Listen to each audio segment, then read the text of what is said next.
रेखा अपने पति और बच्चों के साथ शहर में रहती थी। पति सुमित किसी प्राइवेट कंपनी में काम करता था।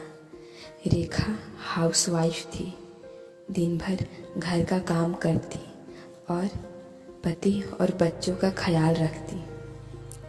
आज सुबह से ही रेखा की तबीयत सही नहीं थी, पर घर का सारा काम करना था, पति और बच्चों के लिए खाना बनाना था। रेखा धीरे धीरे सब काम कर रही थी, क्योंकि एक हाउसवाइफ को ना कहना नहीं आता। रेखा घर का सारा काम करके आराम कर ही रही थी, तभी सुमित का कॉल आया। आज मेरे दोस्त आ रहे हैं शाम को खाने पर, सब कुछ तैयारी करके रखना। रेखा कुछ कहती तब तक कॉल कट गया था। रेखा ना नहीं बोल पाई। रेखा की तबीयत ना ठीक होते हुए भी उसने खाने की पूरी तैयारी की। शाम हुई, सारे दोस्त आए। रेखा ने सबका वेलकम किया। रेखा किचन में चली गई और ट्रे में पानी का ग्लास लेकर आ रही थी, तभी उसे हल्का चक्कर आ गया। रेखा ने खुद को संभाल लिया, लेकिन उसके हाथ से ट्रे छूट गया और सारा पानी गिर गया। सुमित ने चिल्लाते हुए बोला, एक काम ढंग से नहीं हो सकता, किसी काम की नहीं हो तुम। दिन भर घर में बस पड़े रहना है, आराम करना है। तभी दोस्तों ने कहा, अरे कोई बात नहीं, हो जाता है। रेखा की आंखों में आंसू आ गए थे। सुमित ने सबके सामने इतना कुछ सुना दिया था। फिर सभी ने खाना खाया। सबने खाने की बहुत तारीफ की। सभी खाना खाकर चले गए। सुमित भी अपने कमरे में जाकर सो गया।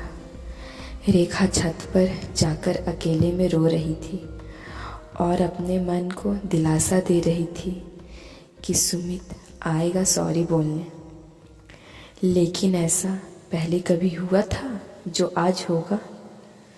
सुमित कभी भी अपनी गलती नहीं मानता था, लेकिन रेखा की शुरू से ही ना नहीं कहने की आदत से सब उसके सिर पर चढ़ गए थे।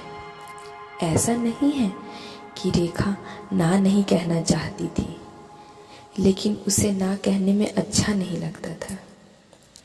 अगली सुबह उसके बेटे ने पूरे घर को सिर पर उठा रखा था। उसका स्कूल का मौजा नहीं मिल रहा था।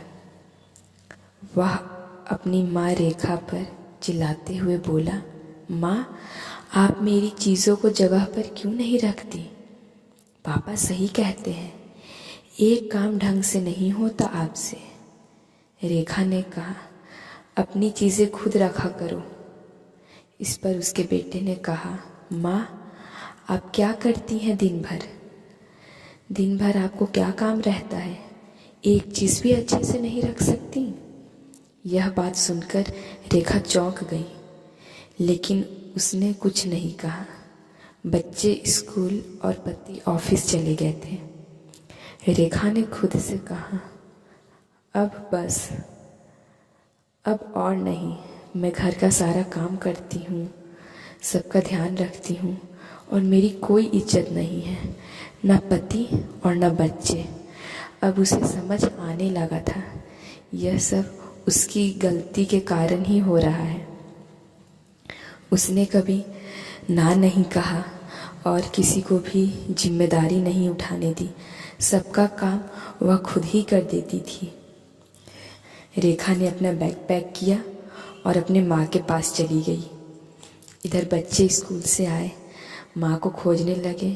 फिर उनकी नज़र टेबल पर रखी एक चिट्ठी पर गई। उसमें लिखा था, मैं मायके जा रही हूँ थोड़े दिनों के लिए। घर में जो भी खाना था बच्चों ने खा लिया और मज़े से टीवी देखने लगे। उन्होंने सोचा, चलो अब हमें डांटने वाला कोई नहीं है, शाम को जब सुमित घर आया तब यह बात सुनकर वह भी चौंक गया और बोला, आज तक कभी रेखा इस तरह से मायके नहीं गई, और गई भी तो सुबह गई और शाम को आ गई। इसी तरह 2 दिन बीत गए। अब सुमित से सब काम हैंडल नहीं हो पा रहा था। खाना बनाना, बच्चों को स्कूल भेजना, बहुत दिक्कत हो रही थी। बच्चे भी पापा से बोल रहे थे, पापा मम्मी को ले आओ, उनके बिना मन नहीं लग रहा है। मैंने 2 दिन से होमवर्क नहीं किया है। मुझे स्कूल में बहुत डांट पड़ी। माँ रहती तो डांटकर सारा होमवर्क करवा देती थी। फिर तीनों को अपनी गलती का एहसास हुआ। जब माँ थी तब हमने उनकी कद्र नहीं की। सुमित बोला, मुझसे भी गलती हुई है।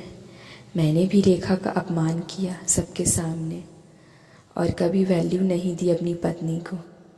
फिर तीनों ने कहा, चलो माँ से माफ़ी मांगते हैं और माँ को घर लेकर आते हैं।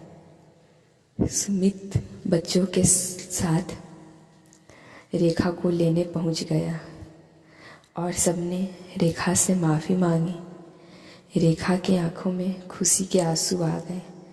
ऐसा पहली बार हुआ था। उसका परिवार उससे माफ़ी मांग रहा था और सुमित और बच्चों ने वादा किया वह अब से घर के कामों में माँ की मदद करेंगे। दोस्तों, यह कहानी हमें जिंदगी की कड़वी सच्चाई के बारे में बताती है। वह इंसान आपकी वैल्यू नहीं समझेगा जिसके लिए आप हमेशा अवेलेबल रहेंगे। हर इंसान की फितरत होती है, वह अपने पास मौजूद वस्तु या रिश्तों की कद्र तब तक नहीं करता जब तक वह चीज़ उसके पास हो। इसीलिए हमेशा वैल्यूएबल बनिए। अवेलेबल बनेंगे तो दुनिया कद्र नहीं करेगी।